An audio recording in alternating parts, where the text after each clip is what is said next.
Olá, gente! Estamos aqui na Sacada Cultural e hoje temos aqui dois convidados especiais e vamos falar um pouco sobre cinema.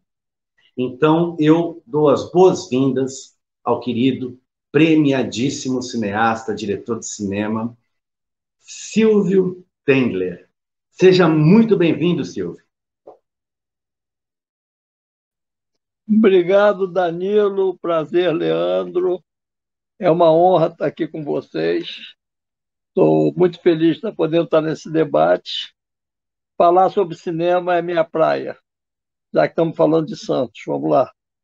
Leandro também, Leandro Olímpio, cineasta, diretor de cinema, trabalhador de audiovisual, do movimento audiovisual da Baixada Santista, aqui conosco. Leandro, seja muito bem-vindo à Sacada Cultural. Boa tarde, valeu, Danilo. Prazer ter esse privilégio de estar conversando com você, com o Silvio, uma referência do cinema.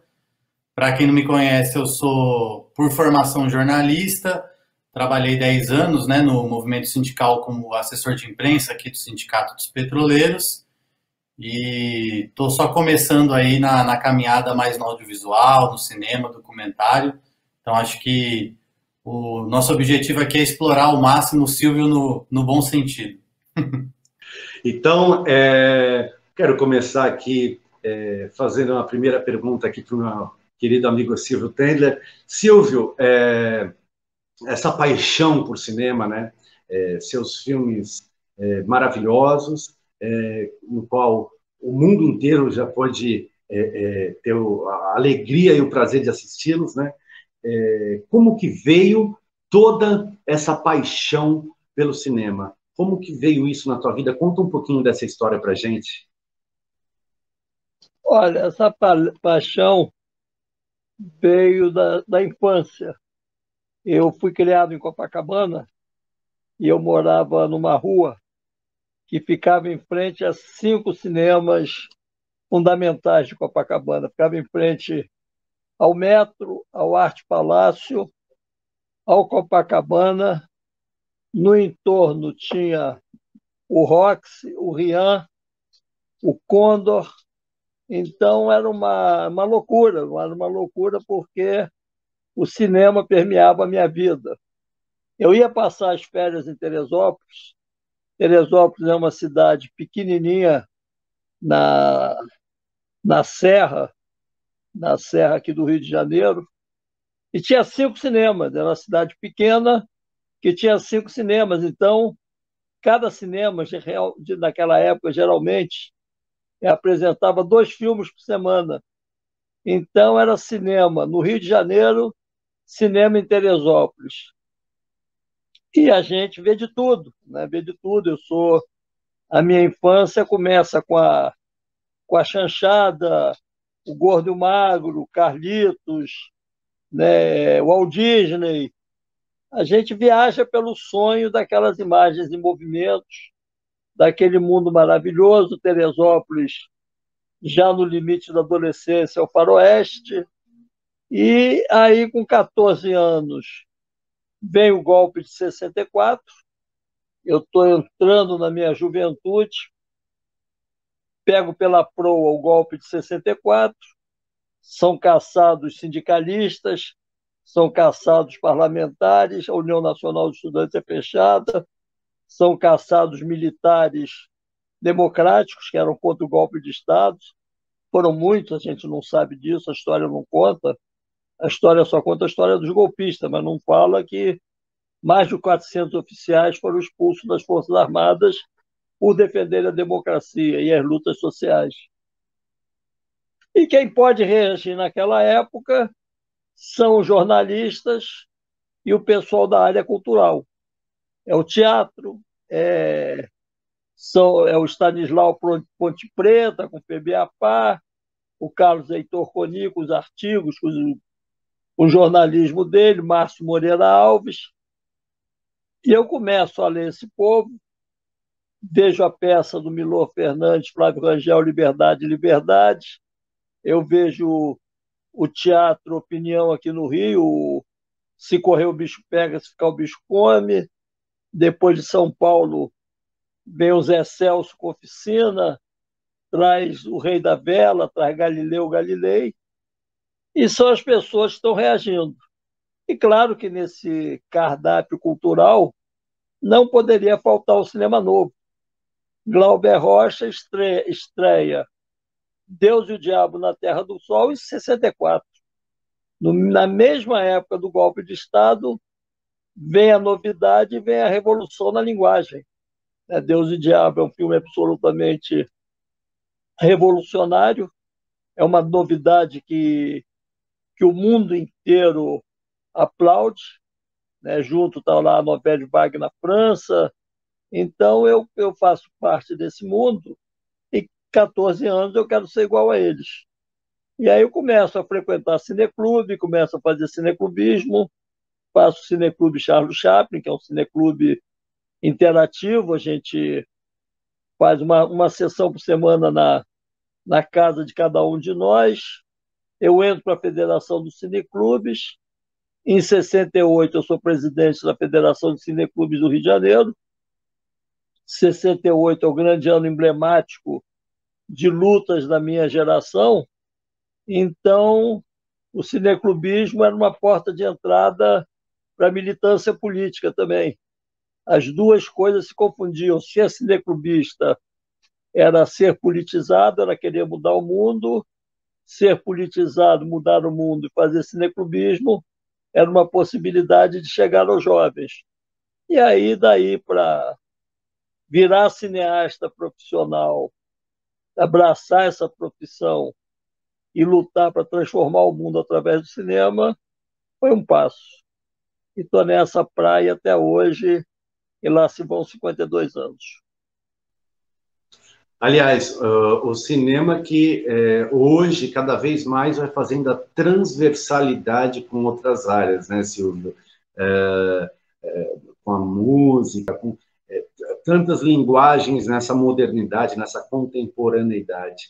E não posso deixar de citar a questão histórica, né? Tantos fatores da historiografia históricos do nosso país e do mundo que você fez esse diálogo, trouxe esse diálogo com o cinema, né? De retratar fatos que são informações preciosíssimas, que muitas e muitas gerações podem assistir. Eu costumo dizer que a minha geração ela é uma geração que a gente estava até conversando com o Leandro agora há pouco, antes da gente estar aqui ao vivo, conversando com o Leandro, que a nossa geração é uma geração que muitas vezes romantizou a ditadura, mas não a ditadura, as lutas, o combate à ditadura, né? Então a gente cresceu tendo pessoas como Marighella, como diversos Luiz Carlos Prestes, diversos revolucionários, diversas pessoas dentro da história que foram os nossos heróis. A gente cresceu escutando isso e romantizando isso. E você pega uma geração, que essa minha geração, com diversos filmes, seriados, como o caso do Anos Rebeldes, né? Eu estava aqui pensando, Silvio, imagina só produzir isso hoje, quando se inverte o discurso histórico, né? Hoje a gente vem vivendo o Leandro até falou, o pessoal saiu do armário, se inverte esse discurso histórico, as pessoas começam a chamar o golpe militar, a ditadura militar, de revolução militar. Tudo que é vermelho, inclusive estou com uma camisa a meio avermelhada aqui, às vezes dá até um pouco de... Precisa tomar cuidado. Então, imagina trazer isso hoje, né? Como que é essa linguagem, esse discurso, esse diálogo com a história, e como que você vê isso nos dias atuais, né? Eu vou mexer aqui na câmera um minutinho para você ver a camisa que eu estou. Espera aí. Ajuda aqui, Fabi. Deixa eu mexer. Muito bom, muito bom. Essa camisa é mais atual do que nunca. Ela é uma uniforme de rebeldia, entendeu? A gente tem que continuar rebelde. A gente não se dobra. Então, é isso. Eu acho que deixa eles, como diria o Mário Quintana, eles passarão, nós passarinho, entendeu? Eu acho que a luta continua, né? Eu sou dessa geração de insurgentes que você falou, você citou, eu convivi com algum deles ao longo da vida, né? Eu estava na Alameda Casa Branca no dia 4 de novembro de 69, eu estava na Peixoto Gomide, que é uma quadra da Casa Branca, quando mataram Marighella. Eu escutei todo o tiroteio, né? Eu chorava, eu tinha 19 anos de idade.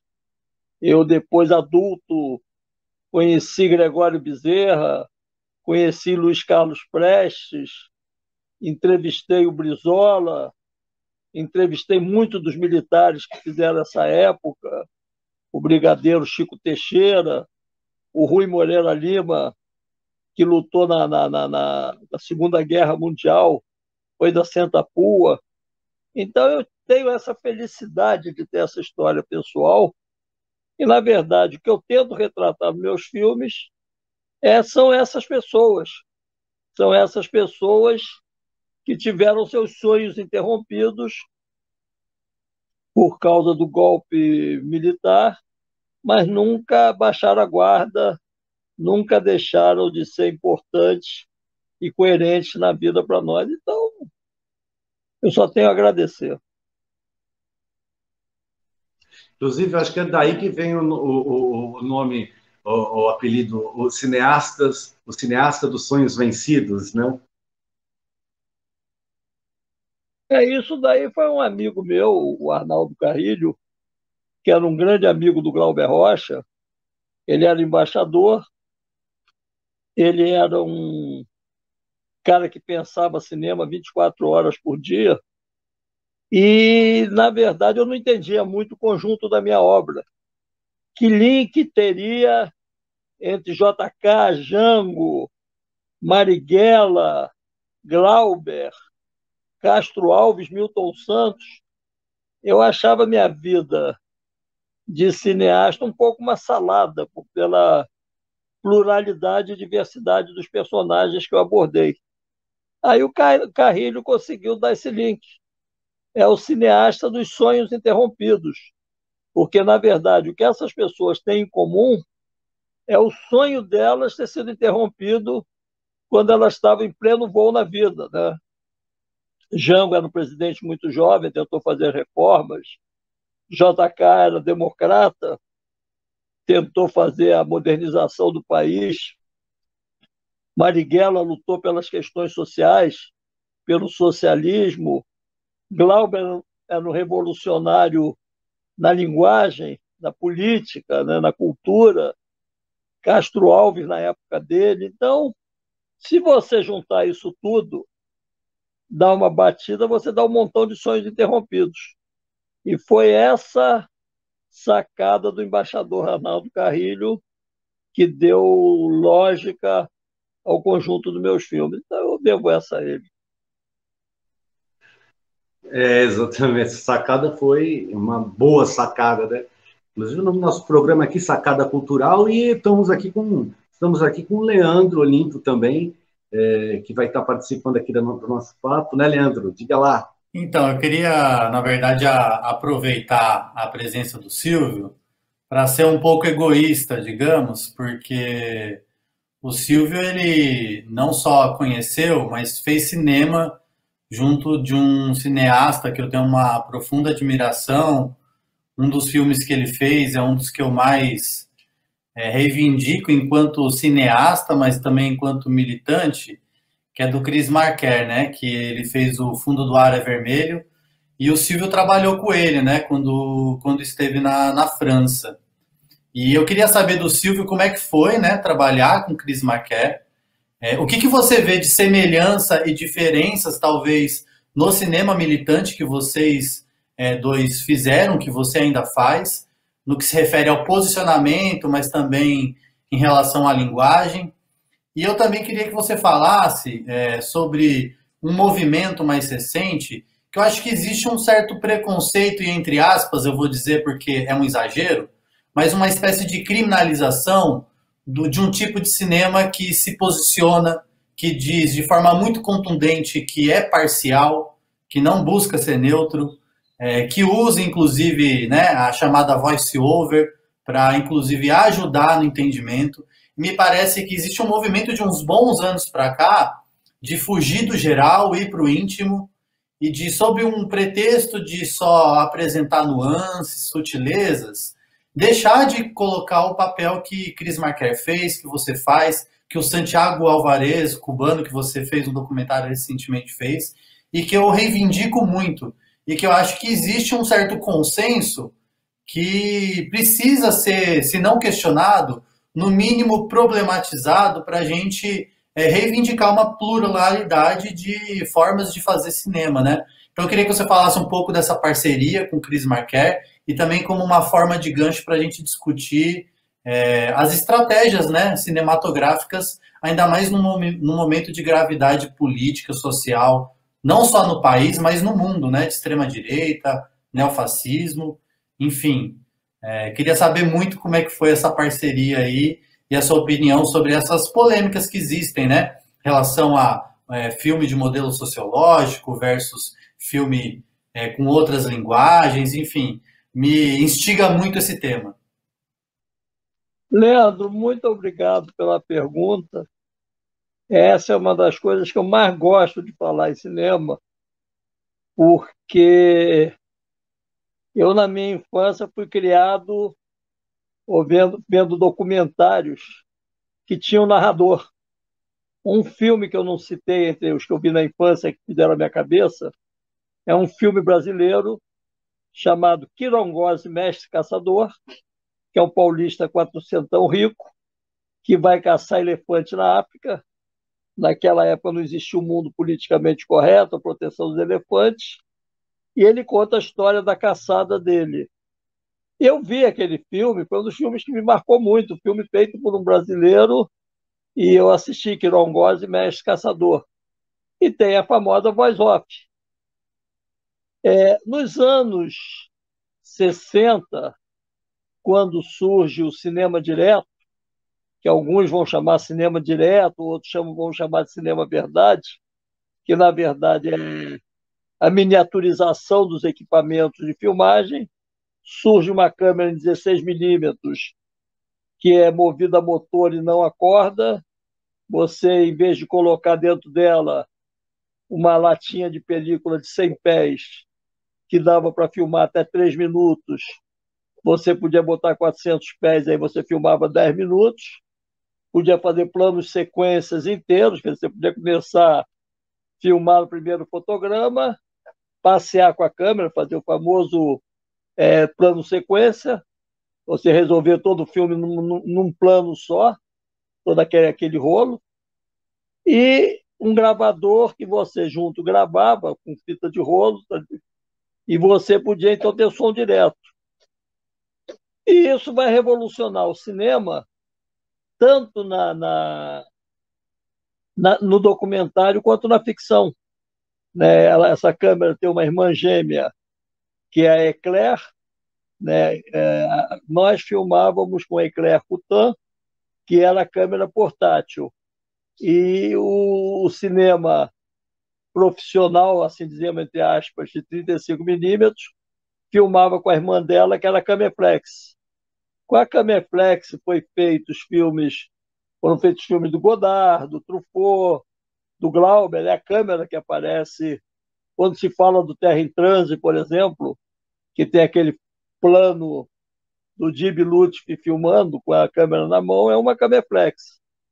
E a Eclair Coutan é a câmera que o Jean Rouch e o Edgar Morin vão filmar o Crônica de um Verão, e o Chris Marker vai fazer o Jolimé.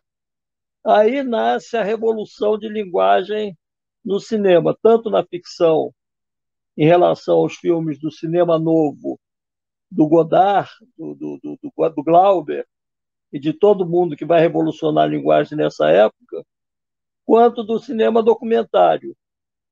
E aí, nesse momento, também vai sair o divisor de água, essa discussão cinema verdade ou cinema direto, Os menos politizados vão adotar o nome cinema direto, dizendo que isso é uma tecnologia que você usa como você quiser. Os mais politizados, como Chris Marker, Joris Ivens e tal, vão fazer o que eles chamam de cinema verdade. Os americanos, como Robert Drucker, que fez o Primary, fez aqueles filmes do Kennedy e tal, ele fica em cima do muro e usa o nome em francês, Cinéma Vérité, mas, na verdade, ele vai usar essa estética e ele vai usar também o comentário off. E é nesse momento que surge a discussão de ser off ou não ser off. E o Bill Nichols, que é um teórico do cinema, vai fazer uma crítica ao comentário off, dizendo que a voice-over, né, que é a narração em off, é uma voz imperialista, porque ela defende um ponto de vista e o cineasta interfere naquilo que ele está fazendo. Que esse cinema deveria dar a voz às pessoas. Isso vem mais do cinema ligado à antropologia, cinema de etnologia, né? Mas o Jean Rouch, por exemplo, usa narração, vários filmes dele tem narração. O Chris Marker, desde o primeiro momento, achou isso uma bobagem, e o Chris Marker diz que o texto de um filme é tão importante quanto a imagem, e não só ele vai fazer o texto para os filmes dele, como ele vai fazer filmes para dezenas de cineastas. Ele é um grande escritor. O Chris era tão bom fotógrafo, editor, quanto escrever textos também. Então, ele vai usar isso tudo. Ele é meio que um cineasta solitário, ele adora fazer de tudo um pouco. E aí eu chego na França em 72, com 22 anos de idade, vou no grupo de cinema dele, ele não estava, ele estava no Chile, e eu deixo um bilhetinho para ele: Cris, eu queria lhe conhecer, e eu sou brasileiro, estou morando aqui na França e queria lhe conhecer. Cris já era o grande Cris e eu não sabia. Eu não conhecia, eu conhecia ele mal, eu tinha visto um filme dele, O Sexta Face do Pentágono, que é maravilhoso, eu queria conhecer. E aí eu deixo um bilhete para ele, eu morava na Rue Messier-le-France, do Quartier Latin, num hotel meio espelunca, eu ficava no 6º andar, era o quarto mais barato, ele meio que era quarto de empregada, transformado em quarto de morador. Um dia a arrumadeira do hotel bate na minha porta, não tinha telefone no quarto, ela diz: seu Silvio, tem alguém no telefone para o senhor. Eu desço os andares todos, vou até o primeiro andar, onde era a secretaria do hotel, eu atendo o telefone e ele, alguma voz espanhola grossa, truncada, ele falava assim, com os dentes fechados, ele fala: aqui é o Chris Marker. Pô, eu quase caí no chão. Eu falei: tudo bem e tal, queria lhe conhecer. Ele falou: então vem para cá, vem para o grupo de cinema. Eu peguei o metrô, fui, e aí ele me adotou, ele gostou muito de mim, não sei por quê, me adotou, e aí eu comecei a estagiar lá, ver filmes, fazer coisas. Isso foi em 72. Em 73 eu voltei para o Chile, eu tinha morado no Chile 1 ano e meio, e ele me emprestou a câmera pessoal dele para levar para o Chile. E eu filmei os últimos momentos do Chile com a câmera do Chris. Quando eu voltei do Chile, teve o golpe de Estado, a queda do Allende, aquelas mortes, aquele massacre. O Chris e um grupo de pessoas resolveu fazer um filme de homenagem ao Allende sobre o Chile, e ele me convidou para fazer parte desse grupo. Eu era um garoto, eu tinha 23 anos ali. Eu tinha 23 anos e eu ia em reunião com grandes produtores, grandes figuras, e aí eu, Chris Marker e Regis Debray. E aí a gente rodava. Para mim foi um luxo. E aí eu entrei nesse grupo, fui trabalhar no filme com ele, e aí veio o principal. O filme foi montado num estúdio chamado Auditel, ficava no 12 Avenida de Médio, em Montparnasse. Você entrava no estúdio, tinha um corredor, tinha uma área interna, e no meio da área interna, no lado direito, tinha uma sala de cinema. Nessa sala de montagem estava Jean-Luc Godard montando o número 2. Aí você entrava no corredor, entrava na sede da Auditel, ao lado das mesas das máquinas de transcrever fita de magnético liso para perfurado, estava Marguerite Duras montando India Song. Aí eu subia um lance de escadas, estava do lado esquerdo Joris Ivers montando a série de filmes dele sobre a China. Do lado direito, nós, trabalhando com o Cris Marquês, montando a espiral. E no último andar, não menos importante por ser o último andar, Orson Welles montando Verdades e Mentiras. Tudo isso aos 23 anos. Então foi um banho de cinema que foi um presente que eu ganhei, que o Cris me deu, e essa amizade durou a vida inteira. Ele também não era uma pessoa de temperamento fácil, ele não era carinhoso, ele era muito afetivo, mas não era carinhoso.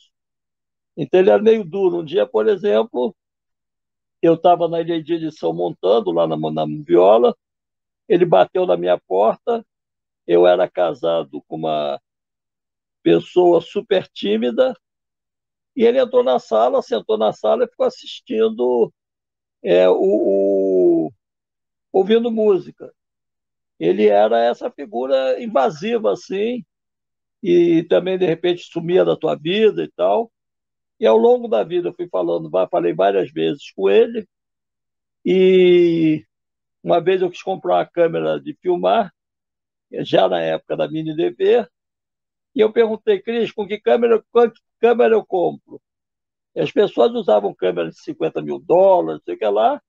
Ele me recomendou uma que valia custava $1.000, não era nem Canon, não era nada dessas Brastemp, era uma câmera bem mais simples, Panasonic. Ele me recomendou uma Panasonic, que foi a câmera com a qual eu filmei o Milton Santos. Então, essa dica foi do Cris, e quando eu fiz 60 anos, ele me mandou de presente de aniversário um desenho feito à mão muito lindo, que eu guardo até hoje. Então, é essa história com ele. Eu tenho histórias parecidas com Joris Ivers, depois com Santiago Álvares, que eu fiquei muito amigo, conheci, terminei fazendo um filme. Conheci o Richard Koch, que é um grande documentarista inglês, que trabalhou no filme do Richard, do Drill. Conheci o Jean Rouch, foi o Jean Rouch que me conseguiu a carta de residência na França. Então foi uma época muito rica, eu não tenho do que reclamar da vida, não. Foi um momento muito rico. É isso. E hoje eu estava, só para concluir, conversando com um amigo meu sobre cinema, e aí eu me lembrei de uma frase do Cris, que ele usa num filme chamado Nível 5, que ele filma em Okinawa, e ele filma, de repente, numa caverna onde houve um massacre da população de Okinawa quando a Segunda Guerra Mundial estava acabando. Ele usa uma frase ali que eu nunca mais esqueci, que é a grande aula de cinema para mim. Não haverão filmes de guerra enquanto não houver o cheiro no cinema. E ali, com essa frase, ele explica tudo que você está vendo naquela caverna. Você não consegue imaginar a violência da guerra se você não sentir o cheiro da guerra. Aprendi isso com ele, e aí me lembrei hoje. É isso. Parceria, eu como músico falo assim, a gente conhece uma pessoa, a gente fica amigo, é outro músico, aí vai criando uma relação, bora fazer uma música. Aí o cinema tá assim, né? Fiz filme, fizemos um filme também, bora fazer um filme. Inclusive, o Silvio, essa questão que o Leandro falou também, colocou essa questão desse tipo de filme, dessa linguagem, né? E você colocou muito bem a questão da narração, que dá em alguns filmes pode ser feito sem, sim, claro, mas que ela também, muitas vezes, ela dá todo um charme, né? Ela contextualiza. O ser humano ele tem a questão da visão, do olfato, da audição, é tudo muito, vai se contemplando, né? Vai se dialogando aquilo, e aquilo complementa aquela história, aquele enredo que está sendo colocado. Inclusive, eu assisti um dos filmes, o Utopia e Barbárie, se eu não me engano, me corrija se eu estiver errado aqui, a Letícia Spiller e o Chico Dias fizeram a narração, inclusive muito bem feita, muito bem feita.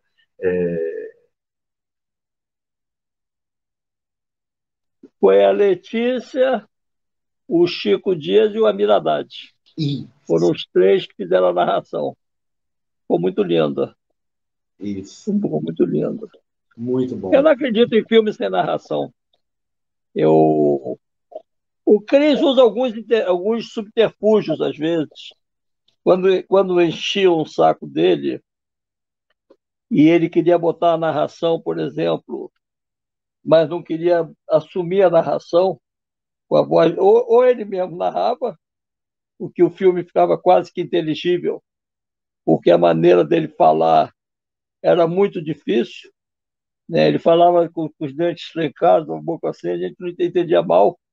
Uma vez eu estava conversando com ele, com um amigo dele, no grupo de cinema, e aí ele falou: as pessoas reclamam, dizem que quando eu falo não me entendem, quando eu escrevo não me entendem.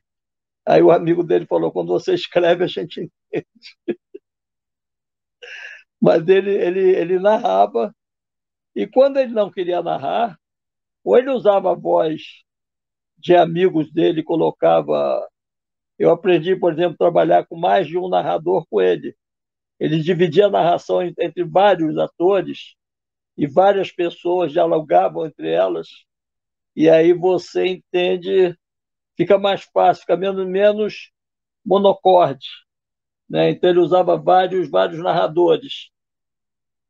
Ou num filme dele que é um clássico aqui, passa no Brasil, que é o Sansoleil, ele faz cartas para uma amiga. Então a amiga fica lendo cartas dele, e aí você entende que é o pensamento dele transmitido por cartas. Então você sabe que o texto é dele. Ele gostava muito de brincar com a linguagem. E outra coisa curiosa nele são os créditos, porque metade daqueles personagens dos créditos não existem. É ele mesmo. Então, ele fazia trilha sonora também, escrevia o texto, fazia computação gráfica. E aí, para não encherem muito o saco dele, ele era um viajante solitário, ele inventava nomes. Então, se você vê, por exemplo, os créditos do Sansoleil, metade daquelas pessoas ali não existem. São ele mesmo. E eu tenho um amigo que uma vez colecionou os nomes que o Cris usou. Ele chegou a 20 e tantos. Ele fazia muito trabalho para os amigos também e não assinava. Então ele escrevia, corrigia. O livro da Simone Signoret, quem copidescou foi ele. E o título do livro, ele arrumou, ele viu grafitado nos anos 70 no metrô em Nova York. Levou para ela usou como título do livro, que é a nostalgia pura. A nostalgia não é mais o que ela já foi. La nostalgie n'est plus ce qu'elle était. É a nostalgia da nostalgia. E ela usa como crédito, foi ele que deu, e ele que edita o livro. Teve um cara na França também que foi acusado de assaltar uma farmácia e matar duas senhoras, duas farmacêuticas. E ele tinha sido emblemático em 68, ele tinha pertencido àquele movimento 68, ele era muito respeitado, depois ele era muito radical, se mandou, veio para a América Latina, fez guerrilha na Venezuela e tal, e aí ele voltou para a França, voltou para uma certa marginalidade, e ele foi acusado de matar essas senhoras, e todo o preconceito contra ele, ele foi condenado à prisão perpétua. E aí os amigos dele de 68 se rebelaram, e ele falou: olha, eu cometi realmente crimes, mas esse não fui eu. Se tivesse sido eu assumiria. E aí, na defesa dele, ele escreveu um livro, que, na verdade, quem copidescou o livro inteiramente foi o Cris. Ele fez o livro em defesa própria, e o livro teve muita repercussão na França. O tribunal reformou a sentença, ele foi condenado a menos anos e acabou saindo da cadeia. Então, E aí ele diz: olha, não fui eu que cometi o crime, mas eu sei quem foi e eu não vou caguetar. E aí assassinaram ele para ele não entregar. Então, o Cris fez esse livro também. Ele fazia muito texto. Tem um filme, Kashima Paradise, da Avenida Duarte, sobre o aeroporto do Japão, que hoje existe lá, e na época, nos anos 70, tinha uma luta para impedir a construção do aeroporto, que o texto é do Cris. O Valparaíso, do Jorge Zivens, o texto é do Cris. O Cris fazia muito texto para filmes dos amigos e raramente assinava, ele dava de presente.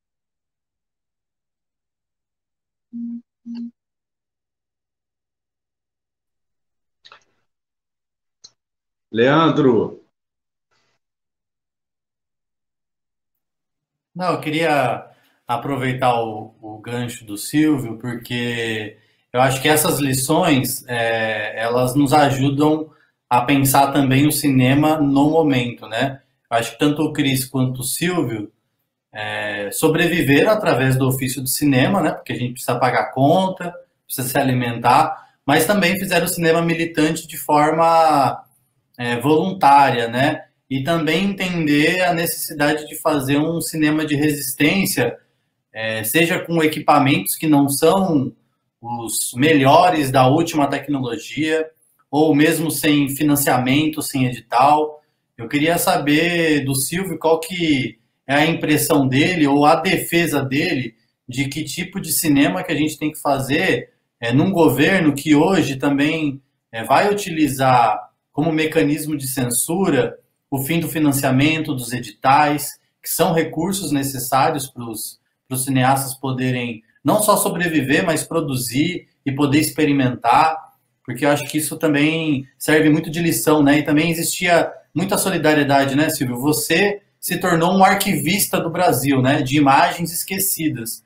Chris Marker também teve esse papel, né? De ajudar, de cineastas da América Latina enviar imagens para ele enviar rolos de filme para os cineastas, mandou para você uma câmera, né? Eu acho que esse cinema militante engajado, ele também é uma espécie de manifesto de esperança de que, independentemente do que o governo que está aí fizer, dá para fazer cinema, né? Dá para produzir imagem, dá para produzir filme que esteja a serviço da construção de uma outra sociedade, né?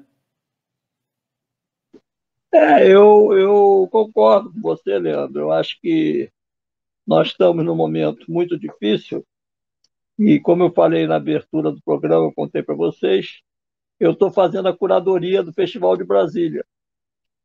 E, apesar de toda a crise, nós abrimos inscrição e quase 700 filmes se inscreveram, entre curtas, médias e longas-metragens. Então, são filmes de 2 anos para cá, ou seja, da crise. Esses filmes foram feitos um pouquinho antes de começar essa crise que está aí, ou já durante. E as pessoas estão filmando, né? Eu estou fazendo a estética do confinamento. Eu estou fazendo 4 filmes com essa metodologia. Eu estou filmando por internet, filmando por entrevista. Eu aluguei um canal desses de videoconferência, eu entro em contato com as pessoas, gravo a videoconferência e depois vou editar. É isso que vocês estão fazendo agora. Isso é uma forma de trabalhar. Esse cinema, ele vai ser é o que eu chamo de uma estética necessária. E aí o cinema é a ética do momento, a estética e a técnica. A técnica que nós estamos usando é a videoconferência, é a que nos é permitido, é possível, né? E depois que acabar a pandemia, vamos ver o que a gente faz, se a gente vai voltar a filmar na rua, presencial. E a outra coisa é que você também, o equipamento barateou muito, né? Então você hoje com telefone celular, você faz um filme de verdade, né? E a outra questão que a gente vai ter que debater serão os canais de exibição, porque o cinema foi sequestrado, tiraram os cinemas da rua e enclausuraram nos shoppings, que são os centros do consumo. Então ninguém vai a um shopping para assistir filme político, filme papo-cabeça. As pessoas querem ver entretenimento, querem comer fast food, comprar roupa de marca e ver filmes de diversão. Ninguém quer ir ao shopping e parar 2 horas para pensar. Então, nós estamos com um problema de como distribuir nossos filmes. A gente vai ter que descobrir essa nova estética. Hoje, na pandemia, todo mundo está vendo tudo, né? Há uma voracidade hoje em consumir arte, cinema, cultura, entretenimento, né? O que você coloca hoje na mídia, você divulga, porque todo mundo tá precisando coisas para se ocupar. Quando acabar a pandemia, a gente vai ter que ver o que vai acontecer. Agora, de qualquer maneira, os próprios grandes distribuidores americanos, eles estão achando que as salas de cinema estarão com os dias contados. Eles estão começando a pensar em circuitos alternativos para poder distribuir os filmes deles, porque eu acho que só vão sobrar nos templos do consumo aqueles filmes que sejam realmente filmes de encantamento para o consumo. Mas o cinema, a arte para pensar e tal, nesses templos são macabros, não existe. Vamos chamar de templos macabros. Ô Silvio, essas novas ferramentas que foram se criando, foram se instaurando na sociedade, né, essas ferramentas de relação social, muito forte, muito fortemente, de uma intensidade muito grande, e que já vinham, na verdade, o processo de globalização ele já apontava essa questão dessas novas ferramentas, essas novas formas. Hoje, como você disse, faz um filme de verdade com o celular, assim como você consegue, muitas vezes, exibir um filme, um show, né, para um grupo de pessoas, muitas vezes, maior do que, às vezes, estariam assistindo presencialmente, porque a gente estava vivendo um processo na arte, não acredito só no cinema, não estou dizendo cinema hipercomercial, né, como a gente chama, mas no cinema num todo, como na música, como no teatro, os espetáculos, as temporadas de espetáculos, até em São Paulo, que é uma grande capital, muitas vezes estavam vazias, né? Estavam com pouquíssimo público, assim como shows. E essas novas ferramentas, elas trouxeram, inclusive, nos permitindo estar até aqui hoje, conversando, fazendo esse bate-papo, através dessas ferramentas. Como que você vê inclusive, esses dias eu estava conversando com uma pessoa que falou assim, olha, Danilo, eu falei, uma saudade de fazer um show, aí, olha, quando voltar a sair da pandemia, você vai até fazer um show presencial, mas tenha certeza que você vai ter também desse show transmitir online, viu? Ou seja, a impressão que a gente está tendo é que no término da pandemia, essas ferramentas elas continuam, né? E aí depende, é aquela questão, depende de como que você vai utilizar e para quê. Você acredita nisso também, Silvio? Olha, deixa eu te falar um negócio. Eu acho que essas ferramentas elas são fundamentais. Eu aprendi com Chris Marquer a sempre trabalhar com equipamento mais fácil. A primeira vez que eu vi uma câmera de vídeo foi em 72. Ninguém usava câmera de vídeo. Depois o Cris fez filme em Super 8 como linguagem. Ele tem um filme chamado A Embaixada, que ele faz em Super 8, usando a linguagem do Super 8. Então, ele faz vídeo já em 72, 73 ele faz A Embaixada, 73, 74, e depois ele é o primeiro a fazer mini DV e transcrever mini DV para cinema. Foi ele que me deu a dica também de como fazer isso barato. Isso na época era caríssimo, só fazia nos Estados Unidos, os caras te chantageavam, ficavam com negativo, era uma coisa louca.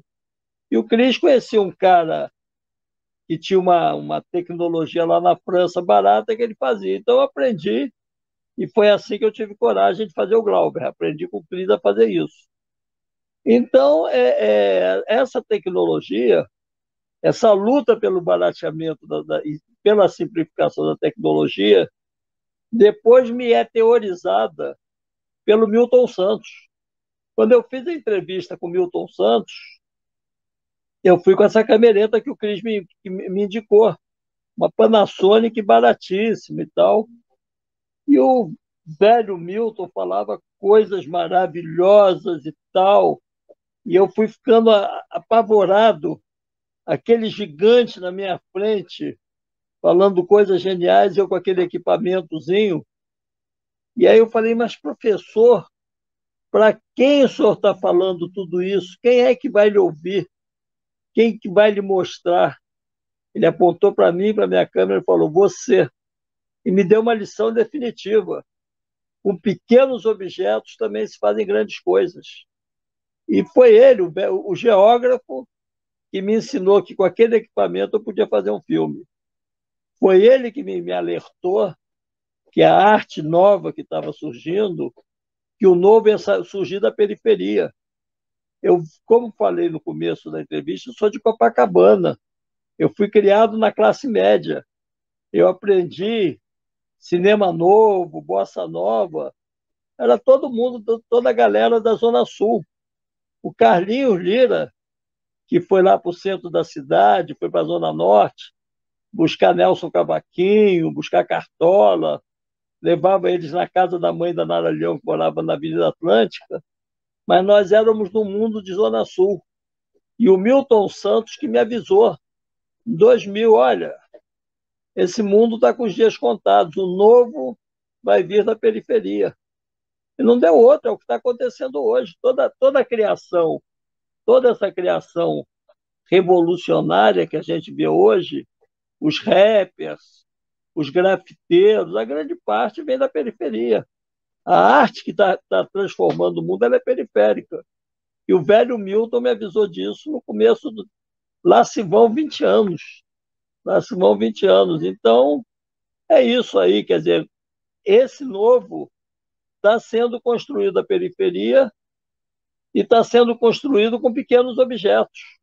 Né? Hoje as pessoas estão começando a fazer arte com lixo, com coisas recicladas. Você tem uma inventividade a serviço da renovação. E isso aí também vai acontecer com essas ferramentas.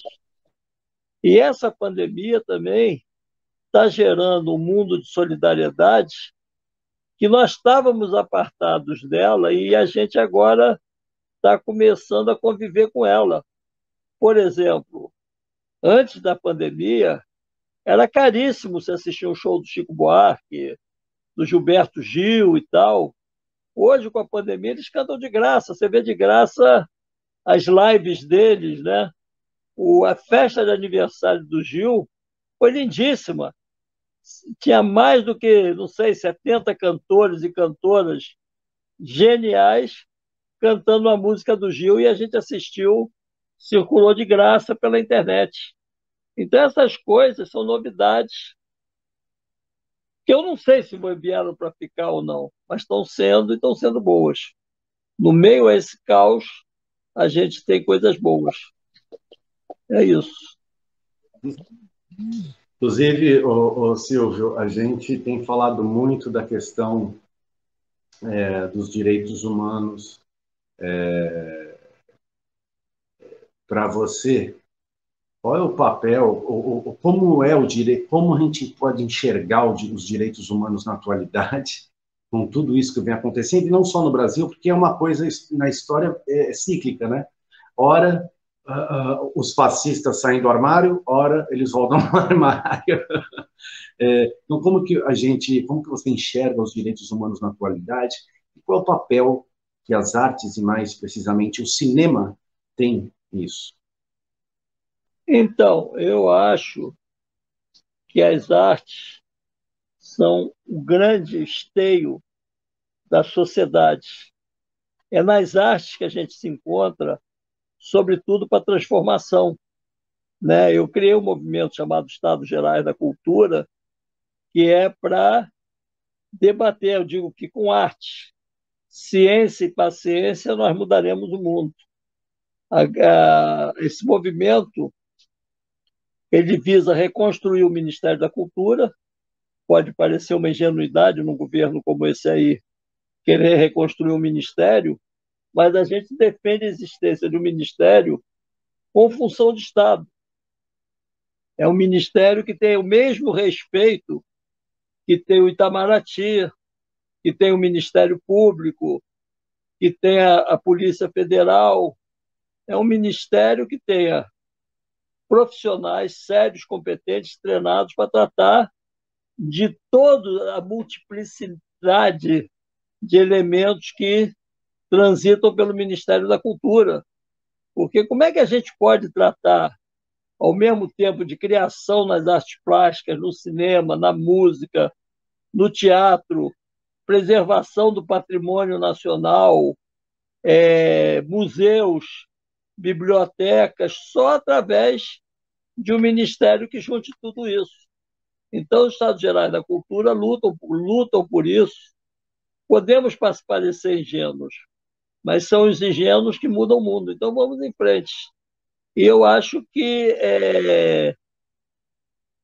e o papel da arte aí é fundamental, porque as pessoas têm maior respeito pelas artes. E todo mundo que vai dar conferência no Ministério Gerais da Cultura ressalva a importância das artes. Então, eu acho que a arte muda o mundo. E eu acho que ela é fundamental. Nesse Festival de Brasília agora, 600 e tantos filmes. Primeiro, uma grande massa de documentários.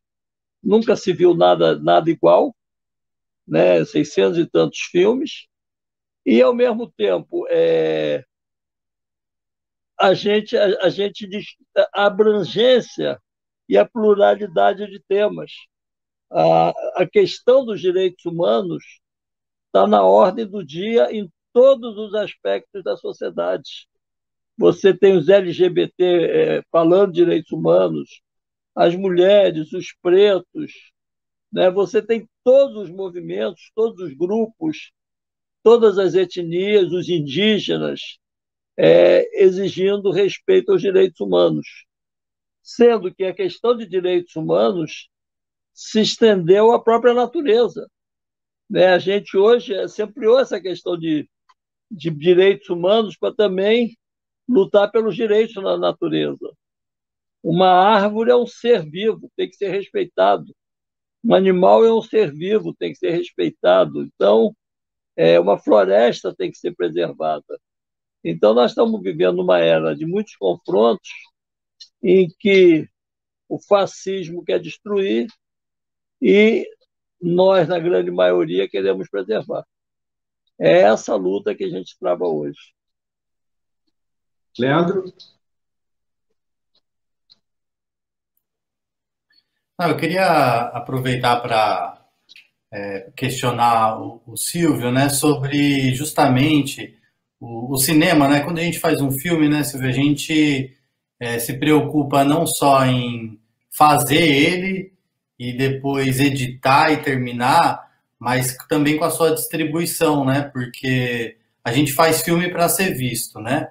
Então, em primeiro lugar, é uma pergunta sobre como no mundo de hoje a gente estando, infelizmente, ainda num momento de recuo, a gente consegue fazer com que o cinema tenha uma certa autonomia para ser distribuído, para ser visto, né? Porque, por exemplo, na época do ascenso do movimento operário, as greves do ABC, Renato Tapajós e outros cineastas aproveitaram muito uma espécie também de cineclubismo, né, dos sindicatos, movimentos sociais, organizações, para ter uma distribuição alternativa.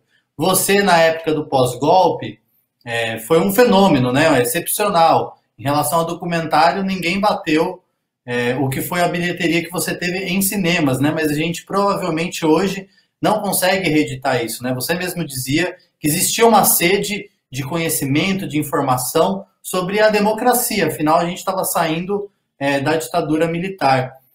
E também pensar, né, talvez que não exista cinema com uma boa capacidade de distribuição sem uma articulação do cineasta, dos produtores de cinema, com os movimentos sociais, com os sindicatos, com as organizações de esquerda, para conseguir também furar essa bolha. E também gostaria que você falasse sobre a sua preocupação com a linguagem, né? Para também fazer um cinema que seja cinema, que se preocupe sim com a forma, mas também que não fale só para a própria bolha, né? Que seja um discurso extremamente abstrato para aqueles que a gente quer atingir, dialogar e poder, inclusive, discutir esse novo modelo de sociedade, né? Olha, eu acho que durante algum tempo erramos todos. Nós nos abandonamos. Eu, quando tinha 18 anos e estava pensando em ser cineasta, eu frequentava a Cinemateca do MAN. Na Cinemateca do MAN eu vi tudo de cinema. Eu tive uma formação ampla, geral e restrita na linguagem de cinema. Eu frequentava o bar do MAN e ao meu lado ficavam bebendo e conversando pessoas como Capinã, Macalé, Caetano, Ruben Gershman. Havia uma pluralidade e um encontro de todas as artes ali naquele ambiente. Nos bares que a gente frequentava também. Eu, com 19, 20 anos, estava uma vez no Zeppelin, em Ipanema, olhei para a mesa do lado, estava Ferreira Goulart discursando lá em defesa da arte popular brasileira. Depois, com esses tempos mais recentes, nós nos perdemos e as bolhas ficaram menores. Então, a minha bolha virou a bolha dos cineastas, não era mais a bolha dos artistas. E aí a gente parou de conviver de uma maneira mais ampla. Agora, com a pandemia e agora com todo esse irracionalismo que nos governa, a gente está começando a querer dar as mãos, a gente está querendo se abraçar. Hoje, que todos nós mais sentimos falta de um abraço. Está todo mundo doido para acabar a pandemia para poder se abraçar. E isso aí tange as artes também, no sentido figurado e no sentido real. Nós queremos nos abraçar de verdade, mas nós também precisamos nos abraçar no sentido figurado. Voltar a esse mundo de trocas que durante algum bom tempo nós abandonamos. E aí eu acho que a gente vai conseguir fazer esse novo, a gente vai conseguir mudar o mundo para um mundo muito mais generoso que o que a gente vivia antes. Eu tenho fé que depois da pandemia o mundo vai se bifurcar entre os que vivem o terror do cassino financeiro, querendo confiscar tudo que é produzido na Terra, e nós que queremos construir um mundo mais solidário. Então, eu acho que a luta é essa e eu espero que a gente consiga. Agora, esse negócio da distribuição da arte que você falou, né? Eu, por exemplo, meus filmes estão todos no YouTube, eu tenho lá um canal, Caliban Cinema e Conteúdo. Quem quiser assistir um filme meu é só acessar esse canal, ver o filme e pronto, discutir com amigos, recomendar para os alunos, para os amigos e ver. E tem essa questão que você colocou da linguagem, eu faço cinema, eu não faço um panfletarismo barato, eu produzo meus filmes, eu crio, eu procuro ter uma qualidade nos filmes que eu apresento. Então, os filmes estão liberados nos canais. Agora nós cedemos para a TVT está fazendo uma retrospectiva minha lá, e está com uma ampla visualização. Então, é isso, é esse mundo solidário que a gente tem que criar, e nessa época de crise é fundamental, mais do que nunca, estarmos juntos. É isso.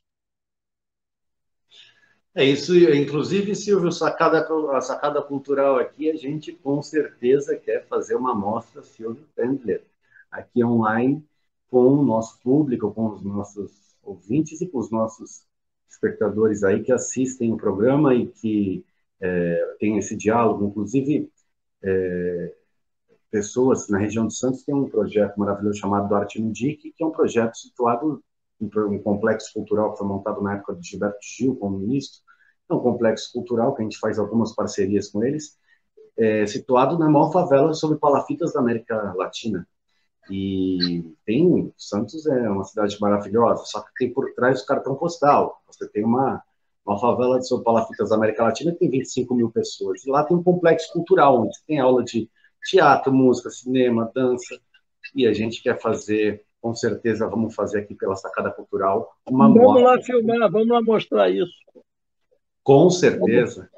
Vamos lá filmar, vamos lá mostrar isso. Fundamental que as pessoas conheçam. Me bota lá dentro, pelo menos virtualmente. Com certeza. Já vamos remarcar aqui também um bate-papo com o pessoal de lá na página do Arte no DIC, para a gente poder conversar. Lá, na hora que vocês quiserem. Com eles. Eu queria agradecer aqui o meu amigo Leandro Olímpio, meu amigão, parceiro, companheiro, camarada de luta, um cara que eu tenho também uma grande afinidade aqui. Leandro, obrigado por você topar estar aqui com a gente e vamos às suas considerações finais. Não, eu queria agradecer. Tenho certeza que, apesar de ser um momento tão difícil para nós, né, a pandemia, por vários aspectos, ela traz algumas raras felicidades, né? Eu tenho certeza que se não fosse esse contexto, provavelmente esse encontro não seria possível. Então foi um privilégio ouvir o Silvio, que eu admiro profundamente, porque faz um cinema de resistência no conteúdo, na forma, é um patrimônio, né?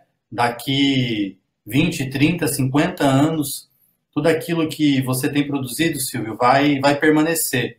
E a gente sabe que esse momento que a gente está vivendo é um momento, vai passar, e cabe a nós construir um movimento, seja no cinema, seja nas ruas, com mobilização, para que esse momento seja superado de forma positiva. E eu tenho certeza, ao contrário daqueles que são céticos, né, ou nihilistas, que o cinema ele não transforma o mundo, mas transforma as pessoas, e são as pessoas que transformam o mundo. Então a gente faz um cinema inspirado também em Paulo Freire, né? Então eu queria agradecer ao Danilo, agradecer ao Silvio Tendler e agradecer por esse espaço que é tão fundamental para a gente poder, nesse momento de tanta dificuldade, seguir resistindo e alimentando esperança e utopias. Obrigado, Danilo. Obrigado, Silvio. Obrigado, Leandro. Eu quero aqui agradecer também o amigo querido por ter aceito o nosso convite, com tanta agenda aí correndo para lá e para cá, como a gente estava conversando, parece que na pandemia a gente está trabalhando mais, né? Tem mais atividades. Silvio Tendler, muito obrigado por você ter aceito o convite e estar aqui lançado os nossos desafios.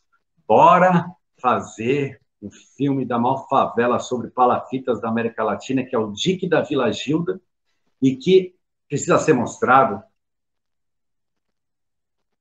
Estamos dentro. Eu queria agradecer a vocês pela oportunidade, pelo contato, pelo carinho. E vamos em frente. Esse terminar com o sonho de filmar as favelas sobre palafitas é um sonho. Vamos em frente. Estou dentro. Beijos em todos e todas. Muito obrigado pelo convite. Muito obrigado, Silvio. Obrigado, Leandro. Até uma próxima para vocês. Um abraço. Tchau, tchau. Um abraço. Tchau, tchau.